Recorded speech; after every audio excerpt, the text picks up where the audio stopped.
नमस्कार दोस्तों। आज मैं आपको बताना चाहूँगा कि सेकेंड ग्रेड 2013 के एग्ज़ाम में मैंने क्या क्या गलतियाँ की थी कि जिसके कारण मेरा 2200 पोस्ट में भी सिलेक्शन नहीं हो पाया, और फिर मैंने उन गलतियों में क्या सुधार किए कि मेरा फर्स्ट ग्रेड 2015 के एग्ज़ाम में सेकेंड रैंक से सिलेक्शन हो गया। तो चलिए इनके बारे में हम जानते हैं। तो दोस्तों, सबसे पहली गलती तो मैंने ये की थी कि मुझे एग्ज़ाम में फियर ऑफ फेलियर था कि अगर मेरा सिलेक्शन नहीं हुआ तो मेरा क्या होगा। तो इस टाइप का डर आपको नुकसान ही पहुंचाता है।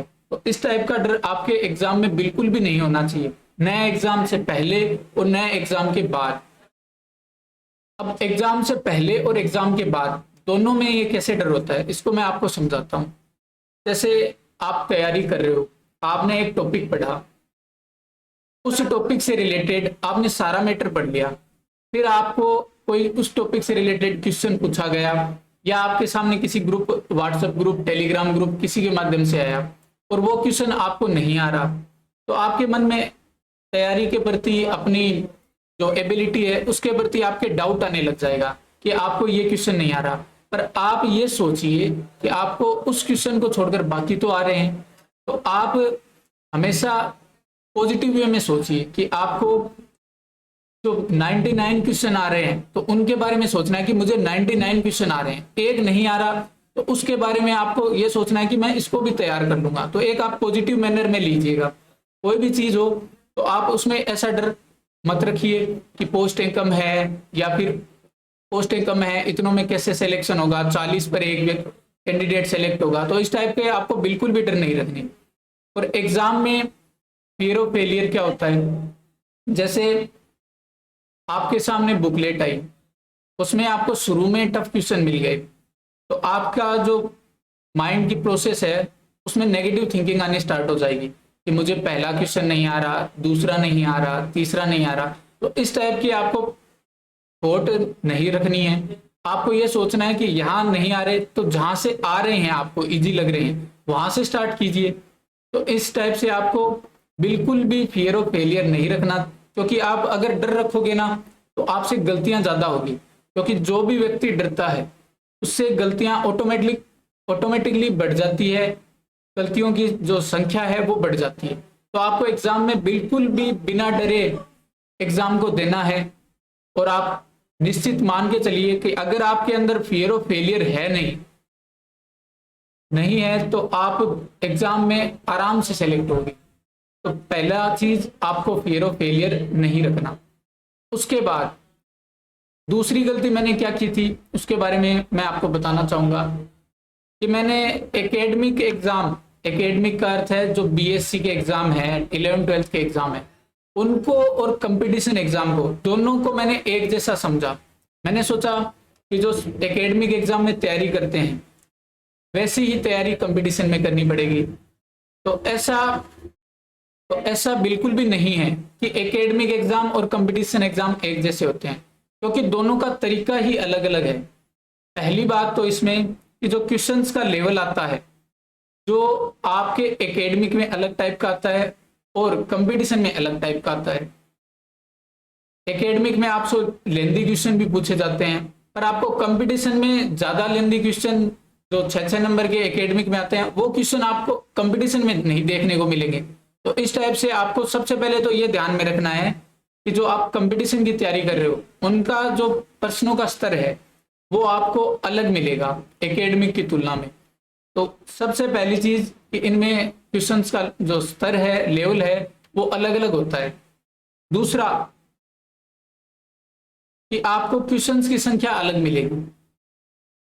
एकेडमिक में आपको बीएससी के एग्जाम होते हैं, इनमें आपको 20 या 25 या 30 क्वेश्चन मिलते हैं, जबकि आप कंपटीशन का जब एग्जाम देते हो तो उसमें आपको 150 क्वेश्चन मिलते हैं, 2.5 घंटे में करने होते हैं या फिर 3 घंटे में करने होते हैं फर्स्ट ग्रेड के लिए। तो क्वेश्चंस की संख्या ज्यादा होती है, क्वेश्चंस की जो लेवल है वो थोड़ा डाउन रहता है, वो आपके एकेडमिक की तरह लेंदी क्वेश्चन नहीं पूछे जाते। तो इनमें आपको डिफरेंस समझना होगा। मैंने सबसे बड़ी गलती यही की थी कि मैंने एकेडमिक की तरह पहले एग्जाम को लिया, जिसके कारण मुझे बहुत लॉस हुआ। तो आपको भी ये ध्यान में रखना है कि आपको जो कंपटीशन एग्जाम है उसको एक कंपटीशन एग्जाम की तरह ही लेना है। तीसरा, क्वेश्चंस को सोल्व करने का तरीका अलग होता है कंपटीशन में। जैसे मैं आपको कुछ एग्जांपल के थ्रू बताता हूँ कि आप एकेडमिक में कोई क्वेश्चन है तो आपको उसको पूरा सोल्व करके बताना होगा कि ये अगला स्टेप कैसे आया, उससे आगे जो नेक्स्ट स्टेप आ रहा है तो वो कैसे आया, तो उन सारी चीजों को मेंशन करना होता है। पर आपके कंपटीशन में नो रूल होता है, आपको केवल आंसर पता करना है। चाहे साम दाम दंड भेद कुछ भी विधि अपनाओ, आपके पास आंसर आना चाहिए। चाहे आप बाई ऑप्शन लगाओ, चाहे आप कोई वैल्यू पुट करके देखो, या फिर इसके अलावा आपको डायरेक्ट आंसर याद है तो डायरेक्ट टिक करो। तो इस टाइप से आपको इसमें अलग अलग मेथड यूज करने पड़ते हैं। तो इसमें कंपटीशन में तरीके बहुत ज्यादा यूज करने पड़ते हैं, पर उन तरीकों के लिए आपको लॉजिक देने की जरूरत नहीं है। आप अपने तरीके से जैसे याद कर रहे हो क्वेश्चन को, उस टाइप से आप क्वेश्चन को सोल्व कर सकते हो, याद कर सकते हो, या फिर बाई ऑप्शन लगा सकते हो। तो आपको जैसा उचित लगे उस टाइप से आप सोल्व कर सकते हो। तो आपको इन दोनों एग्जामों का एक तरीके से नहीं मानना चाहिए कि एकेडमिक जैसा ही कंपटीशन होता है, बिल्कुल भी नहीं होता। तो आप ये गलती भूल कर भी मत करना। अब इसके बाद बात करते हैं आगे जो मैंने गलती की थी, बीइंग फ्लेक्सिबल। आपको एग्जाम के प्रति फ्लेक्सिबल होना चाहिए। अब अगर आप एग्जाम के प्रति रिजिड रहोगे तो देखो, रिजिड रहने से आपको सबसे ज्यादा नुकसान होता है। अब रिजिड का अर्थ क्या है कि आप क्वेश्चन को पूरे सोल्व करने के तरीके से शुरू से लेकर एंड तक सारे स्टेप आपको लिखने की आदत है, तो आप उसी तरीके से कंपटीशन में लिख रहे हो। पर आपको कंपटीशन में जो बुकलेट मिलती है उसमें कम जगह होती है, तो आप उसमें एकेडमिक की तरह पूरा सोल्व नहीं कर पाओगे।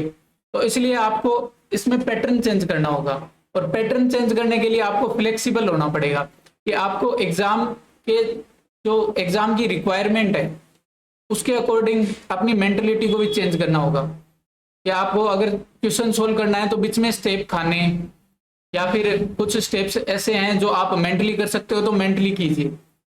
तो अपने आप को फ्लेक्सिबल रखिए कि एग्जाम में जो रिक्वायरमेंट है, एग्जाम में आपको केवल एग्जामिनर यही चाहता है कि आप ऑब्जेक्टिव क्वेश्चन को ज्यादा से ज्यादा राइट करो, उसकी यही डिमांड है। तो आप उसी डिमांड को पूरा करो।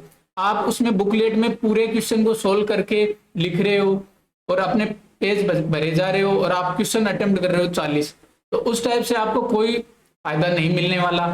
तो आपको ये ध्यान में रखना है कि आपको फ्लेक्सिबल होना चाहिए। आपको अगर क्वेश्चन आ रहा है तो आप उसको अटेम्प्ट कीजिए, नहीं आ रहा तो नेक्स्ट क्वेश्चन पर बढ़िए। तो आपको अपनी मेंटलिटी को फ्लेक्सिबल रखना होगा, तभी आप इसमें सीख सकते हो। तो आपको जितना हो सके उतना एग्जाम में फ्लेक्सिबल रहना है।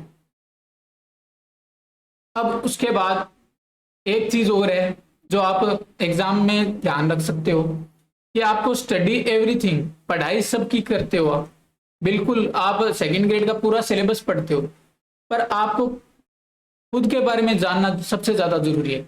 But study yourself first. अब खुद के बारे में जानने का अर्थ है कि जैसे कई बच्चे टाइम टेबल बनाते हैं कि मैं सुबह जल्दी उठ के पढ़ूंगा, जैसे और कोई साथ वाला पढ़ रहा है तो उसकी तरह मैं सुबह जल्दी उठ के पढ़ूंगा, पर आपको सुबह उठते ही नींद आ रही है और आपसे पढ़ाई नहीं हो पा रही। साथ वाला तो वैसे पढ़ रहा है पर आपको लेट पढ़ने की आदत है, और आपने उसके अकॉर्डिंग अपने आप को ढाल लिया कि आप सुबह उठोगे तो सुबह आपको नींद आ रही है, आपसे पढ़ाई नहीं हो पा रही, रात को आप सुबह जल्दी उठने के चक्कर में जल्दी सो रहे हो। तो इस टाइप से अगर आप दूसरों की तरह बनने की सोचोगे तो आपको अपनी आइडेंटिटी खो दोगे, और उस कारण क्या होगा कि आप न घर के रहोगे न घाट के। तो इस टाइप से आपको बिल्कुल भी दूसरों की तरह नहीं होना है। जो आपकी आइडेंटिटी है, जो आपकी पहचान है, व्यक्तित्व है, उसके अकॉर्डिंग ही आपको पढ़ना चाहिए। अगर आपको लगता है कि आप जीके में अच्छा स्कोर कर सकते हो तो आप जीके की तरफ थोड़ा ध्यान ज्यादा दे दीजिए। आपको लगता है मैथ की तरफ मैं थोड़ा और एक्सीलेंसी कर सकता हूं तो मैथ की तरफ आप ध्यान दीजिए। तो आप ये मत देखिए कि दूसरा कितना नंबर ला सकता है इसमें, पहला इस टाइप से नंबर ला सकता है। तो इस टाइप से आपको चीज़ें नहीं रखनी, आपको अपने अकॉर्डिंग ही खुद की स्टडी को या टाइम टेबल को मैनेज करना है।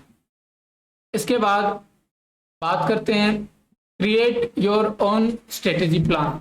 तो देखो, आपको खुद का स्ट्रेटेजी प्लान बनाना चाहिए। काफ़ी सारे स्टूडेंट्स हैं जो XYZ टीचर से पढ़ रहे हैं, तो उनको क्या है कि टीचर बता देता है कि भाई स्ट्रेटेजी इस टाइप से बनाइए, इस टाइप से आप पढ़िए। तो आप उनकी स्ट्रेटेजी को, मैं ये नहीं कह रहा कि गलत है, आपको उनकी स्ट्रेटेजी में जो भी अपने अकॉर्डिंग सुटेबल चेंज लगे तो वो आपको चेंज करने चाहिए।